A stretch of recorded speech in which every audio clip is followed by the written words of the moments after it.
day to each and everyone. Okay, so today I'm going to discuss about the challenges to globalization. By the way, I am Joel Dapo, and today I'm going to discuss about challenges to globalization. So this is Unit 2 continuation report of Mary Ann Pirocho. Okay, so when you hear globalization, what comes in your mind? So Introduction. The term globalization generally refers to the opening of international borders to the flow of trade, immigration, direct investment, information and technology, international organizations such as International Monetary Fund or IMF, the World Bank, and the World Trade Organization work to promote globalizations, benefits and address its risks in the work of economics, with particular focus on helping the poorer countries. Globalization has made obvious benefits to the consumers and businesses in the rich and poor countries. But globalization also has critics. So globalization, it is a growing interdependence, so increasing the business and integration of trade. So mauna siya ang globalization. So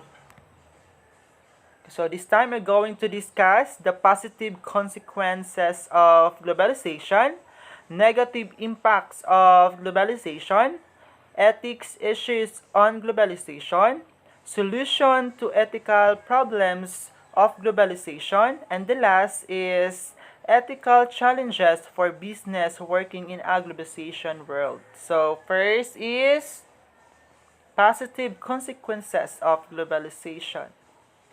There is substantial evidence from countries of different sizes and different regions that as countries globalize, their citizen benefits in the form of first, access to a wider variety of goods and services, lower prices. Number 3, more and better paying jobs. Number 4, improves and health. And number 5, higher overall living standard. And number 6, the last is globalization is merging historic, distinct, and separate national market into a huge of global marketplace. So positive consequences of globalization. So number 1, access to a wider variety of goods and services. So one of the example is the companies. So they can offer goods and lower price to the customer. So next is consumer have also access to a wider variety of goods. So mao ni siya ang mga positive consequences of globalization. Next is the negative impact of globalization. So first is globalization operates mostly in the interests of the richest country, which continue to dominate world trade at the expense of developing country. The rule of least economically developing country or LEDC in the world market mostly to provide the north and west and cheap labor and raw material. And number 2, industry may begin to thrive the LEDC at the expense of job of manufacturing in the UK and other MEDC, especially textile. Number 3, there are no guarantees that the wealth from inward investment will benefits the local community. Often profits are sent back to the more economically developed country or MEDC where the transnational corporates or TNC is based. Transnational companies with their massive economic of scale and drive local companies out of the business. If it becomes cheaper to operate another country, the TNC might close down the factory and make local people redundant.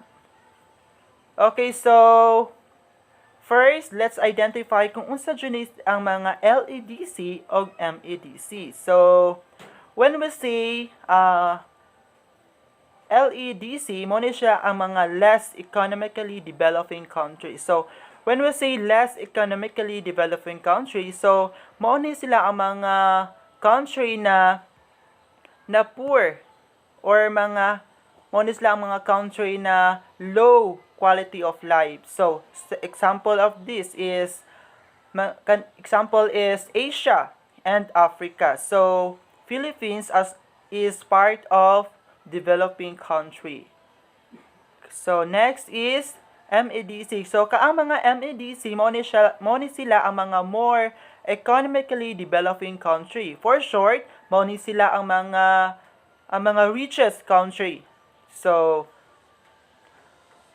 richest country, example is United Nations. So, ang United Nations na classified siya sa United States, Canada, Japan, Australia, New Zealand, and all countries in Europe as MEDC. So, mo ni sila ang mga example sa MEDC na mga rich country, in short. So, ang negative impact ani sa globalization is ang more developed country have a high quality of life, develop economy, so na-develop ang ilang economy and technological infrastructure.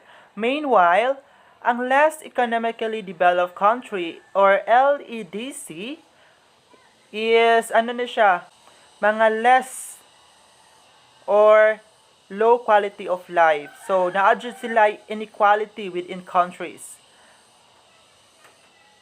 So, next is the ethics issues of globalization.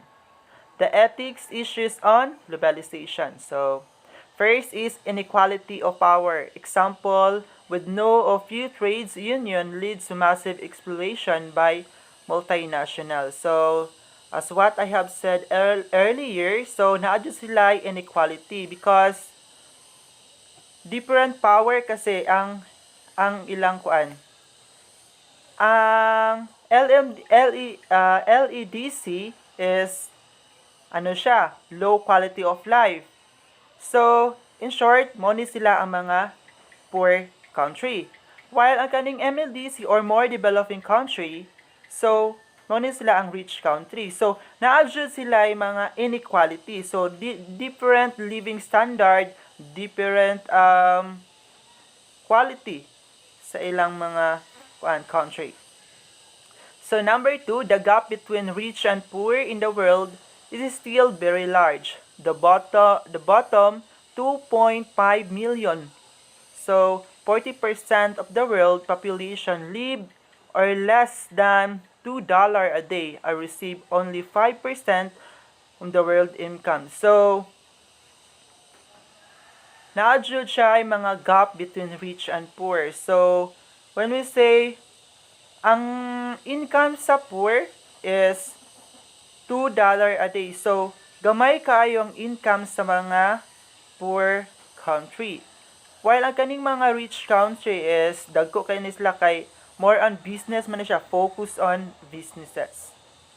So, while ang kaning mga, one po ang nakaproblema po aning less economic developing country or mga poor country is, ang na-cause ani is a population, high population. So, muna siya ang makapaubos jud sa country. So, number 3, economic globalization marginalize the poor, destroy the environmental, and damage culture. So, yes. So, kasagaraan po sa mga poor, so mo ni sila ang kasagaraan mo destroy sa culture. So, about sa environmental culture.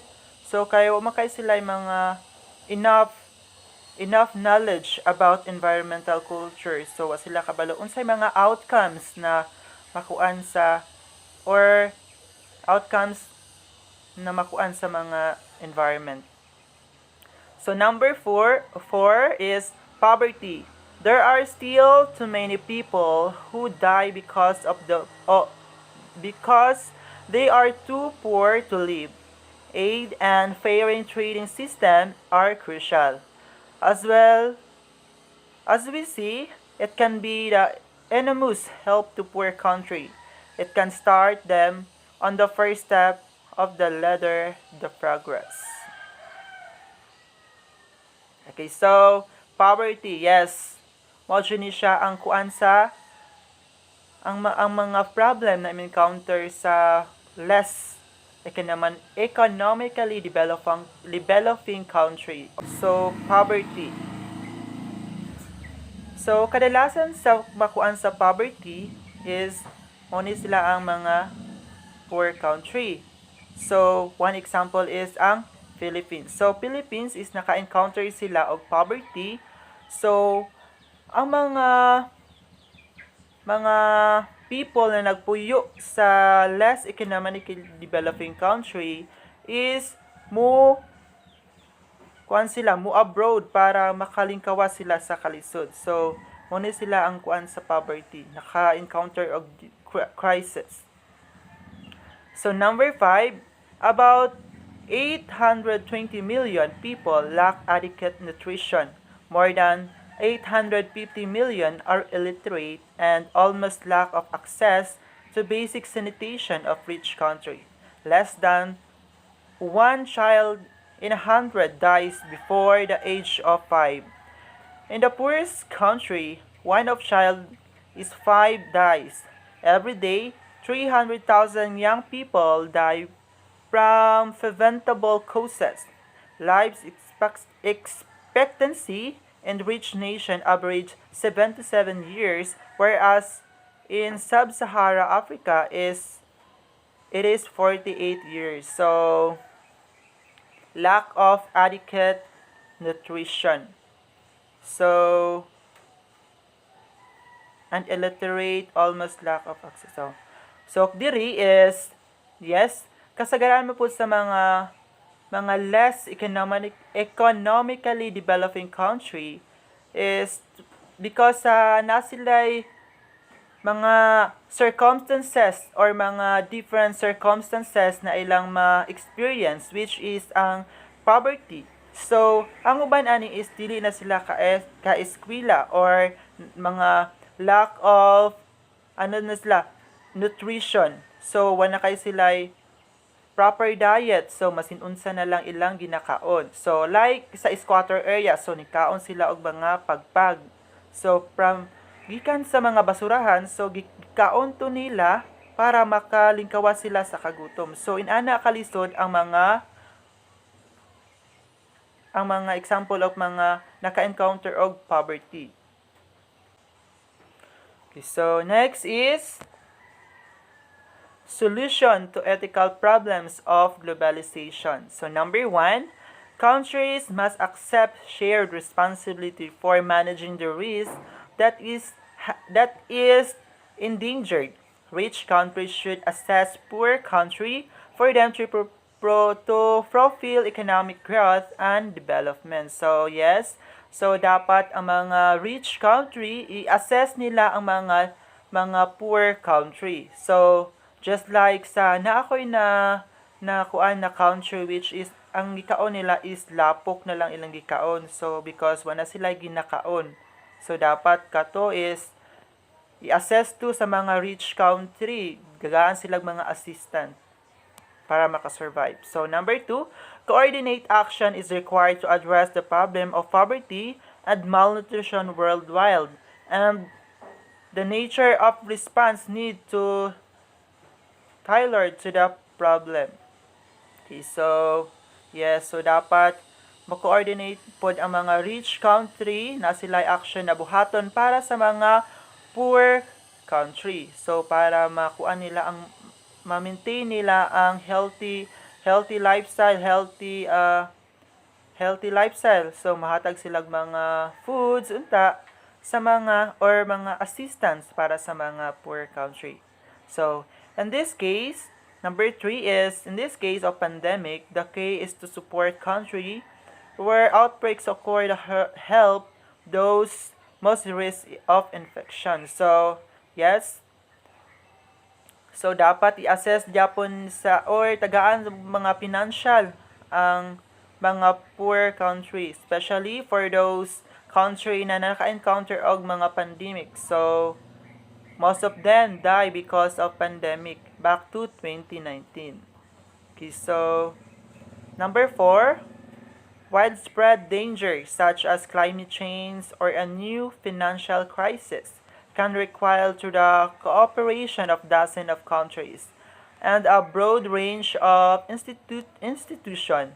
It's nearby every case and international effort is needed. So, dapat na action ang buhaton ang international. So, na like effort para ma-actionan ni ang mga ethical problem of globalization. So number 5 is confronting dangers such as Islamic State, Ebola, financial crisis, climate change, or rising inequality. Long-term political expediency is required. So dapat na magtinabangay jud ang country because we are same world. So dapat naatay mga positive action na buhaton para sa mga naka-encounter poverty. So dapat masolusyonan jud ang mga ethical problem of globalization. So dapat na action. Next is the ethical challenges for business working in our globalization world. So, business ethics, also called corporate ethics. It is a form of applied ethics or professional ethics that examine ethical principles and moral ethical problems that arise in the business environment. So, first is ethics help better decision making. Another point of great importance is that ethical attitude help management make better decision. Example is decision which are in interest of the public, their employee and company on long-term goal, even though decision making is lower. This is because respect of ethics will force the management to take various aspects like economics, social, and ethical into consideration in making decisions. So